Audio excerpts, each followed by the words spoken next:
lifestyle medicine? Well, the definition according to American College of Lifestyle Medicine is it's a new medical specialty which uses evidence-based lifestyle therapeutic approaches to prevent, treat, and often even reverse chronic diseases. American College of Lifestyle Medicine was formed in 2004 in Loma Linda, California. And like Dr. Riz said, things were kind of quiet for a while. And now their membership is skyrocketing. American Board of Lifestyle Medicine was formed in 2016, and they gave their first board exam October of 2017. My husband and I took our board exam October of 2018 and are board certified in lifestyle medicine. And Dr. Nancy Erickson and Dr. Riz Bukhari are about to take their board exam later this October in 2019. So why is it that so many of us are so excited about lifestyle medicine? I'm internal medicine, my husband's radiologist, Dr. Nancy Erickson is OB-GYN, Dr. Riz Bukhari is vascular surgeon, they're GI doctors, there are all these doctors who are taking this lifestyle medicine board exam now. Every year, it grows exponentially, the number of people who sit for the board exam. And the reason is this, because for too long, we've just been taught to mop the floor. 21 years I've practiced internal medicine, and I've truly diligently mopped the floor. And I've taught my patients to mop the floor, how to keep their carbs down, how to take their insulin on time, how to make that hemoglobin A1C number stay below 7. But despite doing all of that, I needed to add more medications, add mealtime insulin along with basal insulin now. And for the first time now that I'm able to work with them on lifestyle, I get to turn off the faucet. They get to turn off the faucet. We get to take off insulin. We get to reduce medications, and we get to, we're okay? So this is the reason so many of us are so passionate about lifestyle medicine. So this is the approach lifestyle medicine uses. These are the 6 pillars: nutrition, exercise, stress management, avoidance of tobacco and alcohol and other risky behaviors, sleep, and healthy relationships. And we'll go over these a bit more. Nutrition, because it's an evidence-based field, it recommends a predominantly whole food, plant-based diet. Exercise, if we're trying to just maintain our health, 150 minutes a week. If we're trying to lose weight or reverse diseases, it needs to be 300 up to 420 minutes a week. I'm helping you guys out with your board exam coming up. After 420 minutes a week, it kind of plateaus off and the benefits aren't there. Stress management, some form of mindfulness activity, gardening, yoga, meditation, playing a musical instrument, anything that keeps you present in the present moment really reduces those stress hormones. Not just during the 5 to 10 minutes of meditation, but for hours afterwards. Tobacco, that our society has done a good job telling us how bad that is for us, so that doesn't come as a surprise. Sleep, 7 to 9 hours is what's recommended. And healthy relationships. That community really makes a difference. When we're around other people who are also trying to get healthy, it improves our health tremendously. And we'll see that when we talk a little bit about blue zones later on. And this is the reason for this kind of event, is to provide that community to us. So, nutrition, like we said, predominantly a whole food, plant-based diet. We want to limit processed food and we want to limit animal foods. This is what our diet is right now. The standard American diet, also called the SAD, S-A-D, Standard American Diet, right now has 53% processed foods, 32% animal foods, and of the 15% somewhat plant foods, they're actually including ketchup as tomato, and French fries as potatoes. So even the plant foods that we're eating are highly processed plant foods and not whole plant foods. So lifestyle medicine really wants us to try to move away from the standard American diet. I'm going to bring this all up all together. So in this presentation today, I'm actually not going to focus on why processed foods are bad for us or why animal foods are bad for us.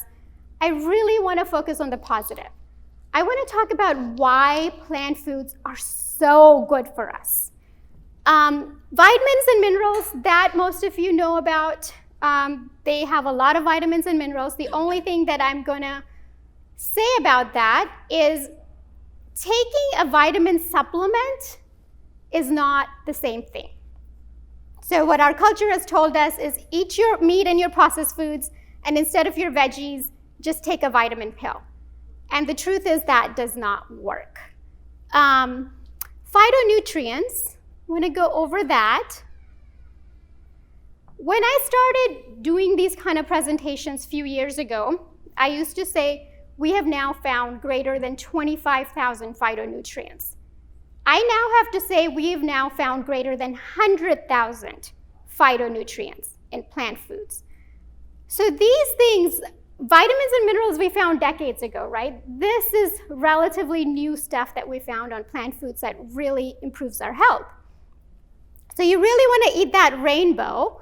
We'll just briefly go over, I mean, there's no way I can go over 100,000 phytonutrients, but for instance, red color will give you certain phytonutrients. Lycopene, which is in tomatoes and other red fruits and vegetables, has really been shown to lower the risk of prostate cancer. Then beta-carotene, people are aware of that being in carrots, but if you don't like carrots, you can eat papaya or apricots or butternut squash or any orange-colored fruit or vegetable will give you that. And beta-carotene, besides being good for eye health, has been shown to also decrease your risk for breast cancer. Lutein, that is in greens, and that's really important for eye health as well.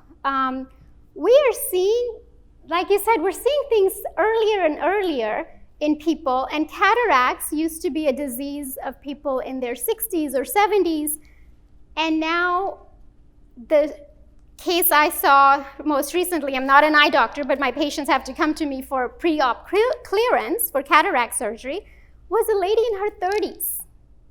We're seeing cataracts earlier because people are not eating greens. They're taking a vitamin pill and thinking that will take care of their health. And the sad thing was, I asked her, I said, what did your eye doctor say? That why do you have cataracts in your 30s? And she said he didn't say anything. He just scheduled the surgery. Resveratrol, many of you are familiar with that, with red wine, but you don't have to just drink red wine for that. It is in red grapes. That's how the red wine gets it from the red grapes, and you can eat any of these purple colored fruits or vegetables.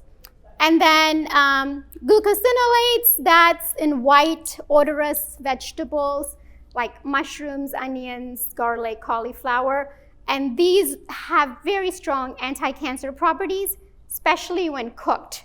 So this group actually is healthier when cooked as opposed to raw, which is for most of them. So the other thing I want to talk about is the antioxidant properties of plant foods. So just a little bit of science. What happens to our normal cells is we come across these free radicals, and free radicals can form in our body from various things: pollution in the air, smoking around us, chemicals that we come in contact with. And when the free radicals attack our cells, the cells go through what we call oxidative stress. And now they're more likely to have DNA mutations, can become cancer cells, or just cause aging in general.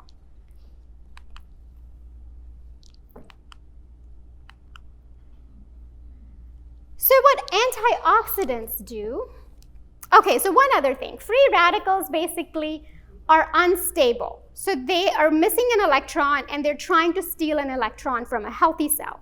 And while they do that, now the healthy cell is missing an electron, and it becomes a free radical, and we get a cascade of free radical formation, which is what causes oxidative stress.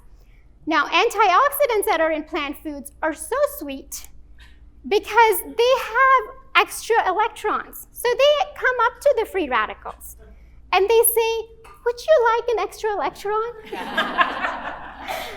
And the free radicals are like, yeah, that would be very nice. And that stabilizes them. And then we stop that cascade of oxidative stress. So I was working on this slide. Some of you know that I have a 17-year-old and an 18-year-old boy. So one just went off to college, and one, this is the last year. So I was working on this slide, and this is when the 18-year-old was still home. He's now in college. And I look up to them and I said, you know, Sagar and Rohan, you're about to leave your cocoon, you're about to go out into the real world. When you go out into the real world, I want you guys to become free radicals. And they just look at me like, okay, whatever. I said, no, really, there are a lot of, no, I want you guys to become antioxidants. I said it wrong. Become antioxidants. And I said, you're gonna meet a lot of free radicals in the real world, and really they're just looking for an electron, so you can just give your electron to them and be antioxidants. And so I hope they do that, but regardless, they're very sweet and patient with me. So, and this is the other thing I want to talk about, epigenetics. And Dr. Riz touched on that too. This is another thing that a lot of research has come out in the last few years. The Human Genome Project was completed in 2003, and we mapped all the genes, and we realized we actually don't have that many genes, only a little bit more than an earthworm. But what makes our system so complex is epigenetics. We have these extra, epi means on top of or near. So on top of or near these genes, we have these proteins and these molecules, and they can work as switches to turn the genes on and off. So this is very empowering because even though we don't have control over what genes we inherit, we do have control over gene expression. We can turn certain genes on and certain genes off. So as we come across unhealthy things, those can turn on the cancer genes. Or if I have a diabetes gene and I eat a horrible diet and don't exercise, that gene gets turned on.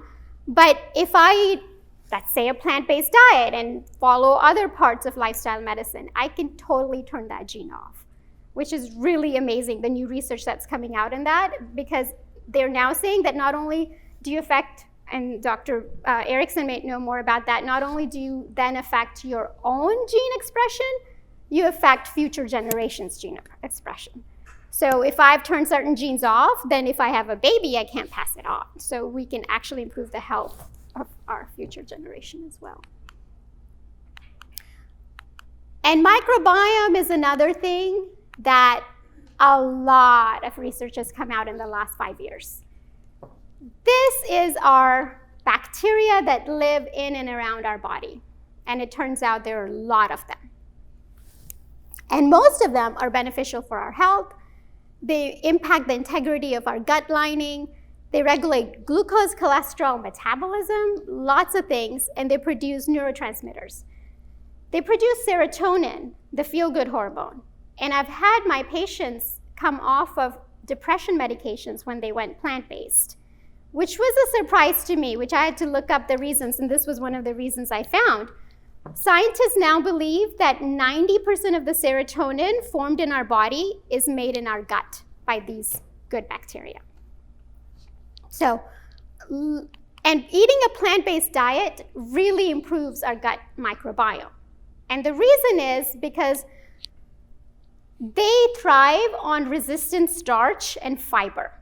So more of that you eat, the more these good bacteria can grow and reproduce. Everything in nature wants to grow and reproduce if it is in a good environment.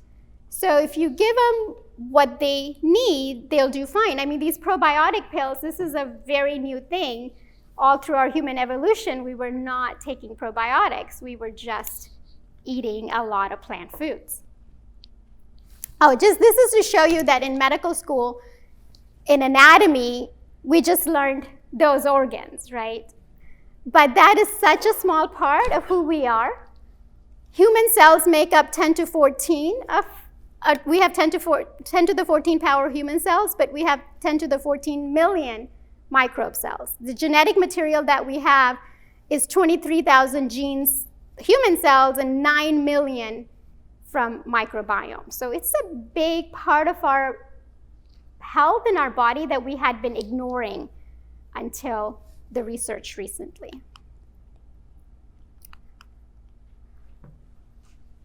So exercise, stress management, sleep, all of these also lower stress hormones. They also affect our epigenetics, and they also improve our microbiome. One of the things that I realized while studying for lifestyle medicine board exam was how interconnected everything is. We had been using the reductionist approach for so long, where it's looking at things in separate categories, but it just all overlaps together. Again, eliminating tobacco and limiting alcohol, and then focusing on community and healthy relationships, that right tribe. And that brings me to the blue zones. Who here is familiar with the blue zones? Oh, good, many of you. So one of you tell me what blue zones are. Jordan. There are areas of the world where people live in very long and with very low levels of disease and stress, and that's shown due to a strong sense of community and a predominantly whole food plant-based diet. Yeah, that's very well said. Yep, so they are longevity and health hotspots of the world. And what's impressive is not just that they have a lot of centenarians, people living over 100, but these people are still healthy and engaged and active. So 102, 103-year-olds, they don't have dementia, they are not bedbound, they're not using a walker or a wheelchair. Many of them are biking to their local grocery store to get groceries for the day. Blue zones have 1/5 the dementia rate that we do, 1/5 the cancer rate that we do, 1/5 the rate of heart disease that we do. And it turns out, even though they're in very different places, Okinawa, Japan, Icaria, Greece, Sardinia, Italy, Nicoya, Costa Rica, and Loma Linda, California, they're all predominantly eating a plant-based diet. Now, they don't know the terms vegan or vegetarian, but they just, traditionally, their diet has been 90% plant-based. 17 out of 21 meals, I think, is what Dan Buettner says tend to be plant-based a week. So they move naturally, even though they don't go to the gym. They have the right outlook. They downshift. They eat wisely, plant-based, and right tribe. They are all healthy, so in a way it's easier for them. The difference between them and us, in a way, is that healthy choice is the easy choice there, whereas here we really have to make an effort to do the healthy choice. So for most of you know, so I won't go into the story of the Blue Zone very much, but 2003, Dan Buettner, a National Geographic fellow, approaches National Geographic and says that he wants to go to these longevity hotspots. So he gets his team together of anthropologists and geneticists and dietitians and historians, and they all go to these hotspots, and he comes back and reports his findings in this National Geographic cover. So let's talk a little bit about our own blue zone. We have one here in the US. Why is it that Loma Linda, California, which is 1 hour away from LA, people tend to live 10 to 12 years longer than rest of Americans? And not just longer, but healthier. Anybody have any ideas? Yes. Yes. Seventh-day Adventists. Seventh-day Adventists, yeah. And why are Seventh-day Adventists living healthier and happier? It's more than just a lifestyle. It's a community. God likes them. Healthy lifestyle. Yeah, so Seventh-day Adventists are taught to treat their body as the holy temple of the Spirit. To treat their body as a sacred temple of the Holy Spirit. So, as a whole, they eat little or no meat. They exercise regularly. They take a day of Sabbath, and they focus on community. So really, the same stuff that Blue Zones are doing, same stuff that lifestyle medicine says. And so the Adventist health studies, if you guys have time to look up, they are quite impressive.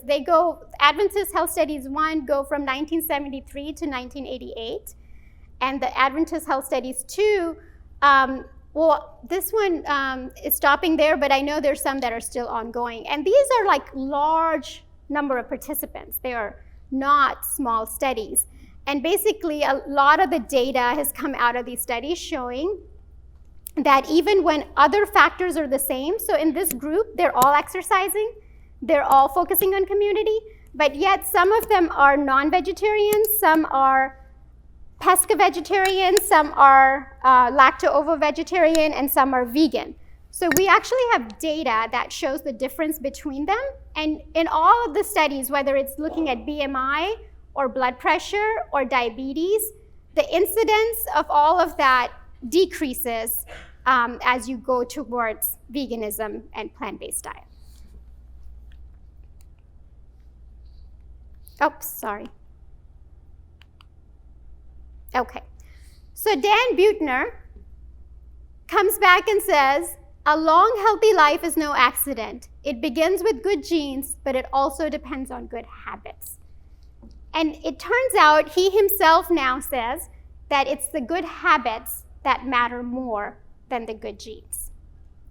And we know that because we know people who move from the blue zones to countries like America now start getting the same incidence of breast cancer and same incidence of other diseases that are here because now they're eating and living like people here. And genes don't change that soon. But epigenetics and environment does have a bigger effect. This, by the way, is as the centenarian lady that he's talking to in Costa Rica, Nicoya Peninsula, Costa Rica. And I just love this picture because you can tell she is so engaged. She's still got muscle mass, you know? We just feel like it's normal to get debilitated as we get older. In this country, we think it's normal to get high blood pressure in your 40s and 50s, and heart disease in your 50s and 60s, and cancer in your 60s and 70s. But it doesn't have to be that way. Oh, I'm just a little bit over, but I'm almost done. So we know enough. Dr. Riss said we have thousands of studies that tell us that we need to move, we need to eat. I don't know why we need studies to keep telling us that it's good to reduce our stress, but lifestyle medicine will provide you with those studies if you need that evidence. But we know enough to offer lifestyle medicine as the first choice to patients. And for so long, I've only offered pills and procedures. And it's really, and some patients still just prefer pills and procedures. And I do write for plenty of cholesterol medications and other things still. But at least now, I can offer them that they can empower themselves and improve their health. And World Health Organization agrees with that, American College of Cardiology, Association of Endocrinologists. American Academy of Nutrition and Dietetics made a statement saying that healthy vegan diets are appropriate for all stages of life, including pregnancy and infancy. So what we can do, learn more, lead by example, create a healthy community, which is what we're trying to do here. Go to events. We do walk with a dog. Meditation's going to be starting at our clinic, and all of these are free. Walk with a dog is always free. Meditation classes will always be free. You don't have to be our patients to be part of our community. You're welcome to come to those events. Plant-based potlucks. Plant Pure has a table out there. Go sign up with them. They do great potlucks every month. And really make healthy lifestyle a priority. I know so many of us here are professionals who made our career a priority and have done a great job, we can do the same when it comes to our health. We can make it a priority and do a great job. So basically, what lifestyle medicine to me is being loving and compassionate towards our own body, towards our own health. And I feel if we do that, the health of our community improves automatically, and the health of our environment improves automatically.